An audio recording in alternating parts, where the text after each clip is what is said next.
અને કોર્ટે કીધું કે રેલવેની જવાબદારી માત્ર મુસાફરોને તેમના ગંતવ્ય સુધી પહોંચાડવાની નથી, પરંતુ એમની સુરક્ષા અને સુવિધા જાળવવાની જવાબદારી પણ રેલવેની છે।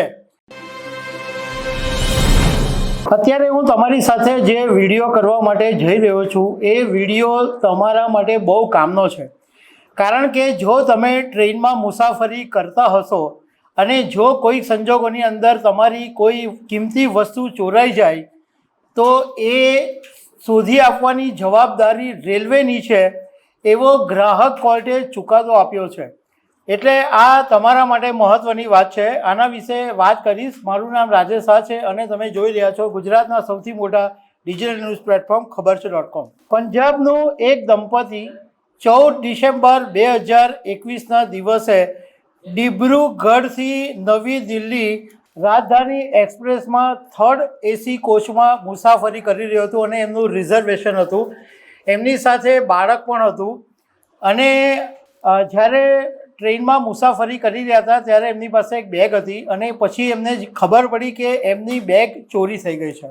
એ બેગની અંદર 65,000 રૂપિયાની કિંમતનું સોનાનું મંગળસૂત્ર હતું અને 5,000 રૂપિયા રોકડ હતા। એટલે પહેલાં દંપતીએ કોચ એટેન્ડન્ટને તપાસ કરી, પરંતુ કોઈ હાજર નહીં હતું, કોઈ મળ્યું નહીં। પછી દંપતીએ RPFને તપાસ કરી અને RPFને ફરિયાદ નોંધાવી અને RPFને કીધું કે અમે જેવા નવી દિલ્હી પહોંચશું એટલે 0 FIR ત્યાં કરી દઈશું। અને ત્યાં દિલ્હી ઉતરીને દંપતીએ FIR પણ નોંધાવી, પણ એ પછી કંઈ થયું નહીં। એટલે આખરે જિલ્લા ગ્રાહક વિવાદ નિવારણ આયોગ પઠાણકોટની અંદર આ દંપતીએ ફરિયાદ નોંધાવી અને કોર્ટે ઉત્તર રેલવેને 80,000 રૂપિયા ચૂકવવાનો આદેશ આપ્યો દંપતીને। અને કોર્ટે કીધું કે રેલવેની જવાબદારી માત્ર મુસાફરોને તેમના ગંતવ્ય સુધી પહોંચાડવાની નથી, પરંતુ એમની સુરક્ષા અને સુવિધા જાળવવાની જવાબદારી પણ રેલવેની છે। એટલે 70,000 રૂપિયા એટલે 65,000 રૂપિયાનું મંગળસૂત્ર, 5,000 રૂપિયા રોકડા અને 10,000 રૂપિયા માનસિક ત્રાસ, વેદના અને કેસના ખર્ચ પેટે એમ કરીને ટોટલ 80,000 રૂપિયા ચૂકવવાનો ગ્રાહક કોર્ટે આદેશ આપ્યો છે। હવે ઉત્તર રેલવેએ તો પહેલાં ના પાડી દીધી, એમની ફરિયાદ ખોટી છે કે રેલવેની કોઈ બેદરકારી નથી, કારણ કે જે સ્ટેશન માસ્ટર છે એ સ્ટેશન માસ્ટરને આ ઘટનાની કોઈ જાણ જ નથી। પરંતુ કોર્ટે કીધું કે તમારી બેદરકારી છે જ, કારણ કે જ્યારે રેલવેની પાસે દસ્તાવેજો મંગાવવામાં આવ્યા તો કોચ એટેન્ડન્ટ હાજર હતો, નહીં હાજર હતો, એવા કોઈ દસ્તાવેજો હાજર કરવામાં રેલવે નિષ્ફળ ગયું।